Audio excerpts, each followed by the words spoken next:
brothers and sisters, and welcome to The Last Ego on Earth. My name is James Scott Shoemaker, and tonight we're going to head on into the Course in Miracles once again, our blue book here. This is the Foundation for Inner Peace edition. We're in the Workbook for Students, page 36.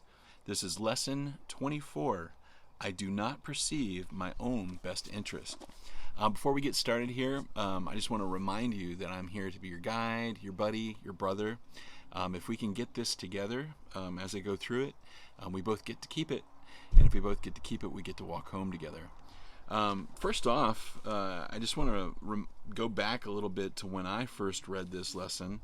I remember my ego kicking in and saying, I do not perceive my own best interest. What does that mean? What do you mean I don't perceive my own best interest? Of course I understand my own best interests. I've been on the planet for a long time, and I know that I'm supposed to do this, and I know that I'm supposed to do that. But little did I know that's the thoughts of the ego. The ego thinks it knows what's best for us, and it's not the case at all. That's not what Jesus is trying to tell us here or teach us. So we'll go through this. I might stop periodically throughout it if I feel inspired. And just give you my interpretation. All right, guys, here we go. I'm going to just go ahead and read through it. And as I said, I might stop. But after that, we'll just keep on going. All right, guys, here we go. In no situation that arises do you realize the outcome that would make you happy. Therefore, you have no guide to appropriate action and no way of judging the result. What you do is determined by your perception of the situation, and that perception is wrong. It is inevitable, then, that you will not serve your own best interest.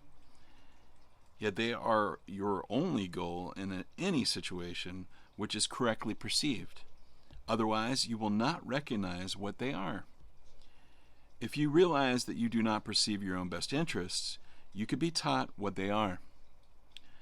But in the presence of your conviction that you do know what they are, you cannot learn. This idea for today is a step toward opening your mind so that learning can begin. The exercises for today require much more honesty than you're accustomed to using. A few subjects honestly and carefully considered in each of the 5 practice periods, which should be undertaken today, will be more helpful than more cursory examination of a large number. 2 minutes are suggested for each of the mind-searching periods which the exercises involve. The practice periods should begin with repeating today's idea, followed by searching the mind with closed eyes for unresolved situations about which you are currently concerned. The emphasis should be on uncovering the outcome you want. You will quickly realize that you have a number of goals in mind as a part of a desired outcome, and also that these goals are on different levels and often conflict. In applying the idea for today, name each situation that occurs to you, and then enumerate carefully as many goals as possible that you would like to be met in its resolution. The form of each application should be roughly as follows. In the situation involving blank, I would like blank to happen, and so on. Try to cover as many different kinds of outcomes as may honestly occur to you, even if some of them do not appear to be directly related to the situation, or even to be inherent in it at all. If these exercises are done properly, you will quickly recognize that you are making a large number of demands of a situation which have nothing to do with it. You will also recognize that many of your goals are contradictory, that you have no unified outcome in mind, and that you must experience disappointment in connection with some of your goals. However, the situation turns out. After covering the list of many hoped-for goals as possible, for each unresolved situation that crosses your mind, say to yourself, I do not perceive my best interest in this situation, and go on to the next one. All right, guys, we are trying to undo our mind. We do not perceive our own best interests. We haven't for a long time, and now it's time to uncover and clean house. It's all in the mind, guys. Jesus is just slowly getting us to think in a different way, and our new way is understanding that we, as an ego, do not have our best interest at heart.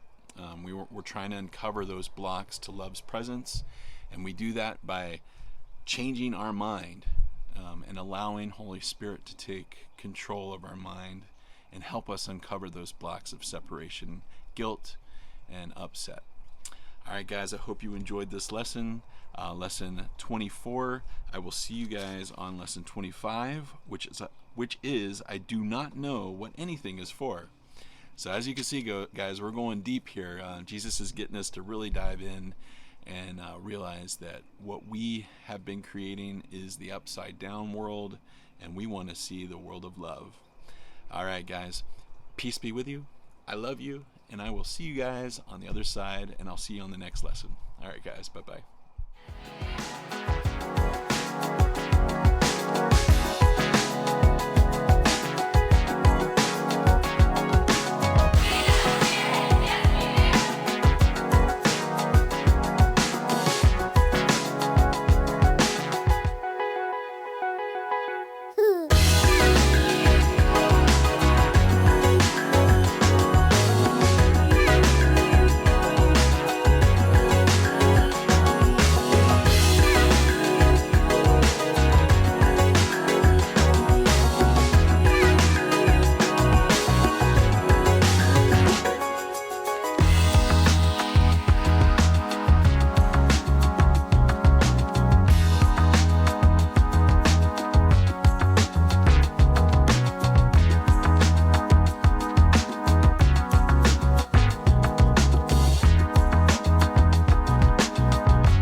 Prepare yourself from the birth to the dirt. Prepare yourself for all it's worth. Prepare yourself from the birth to the dirt. Prepare yourself, the last ego on earth. Prepare yourself from the dirt to the birth. Prepare yourself from the birth to the dirt. The last ego.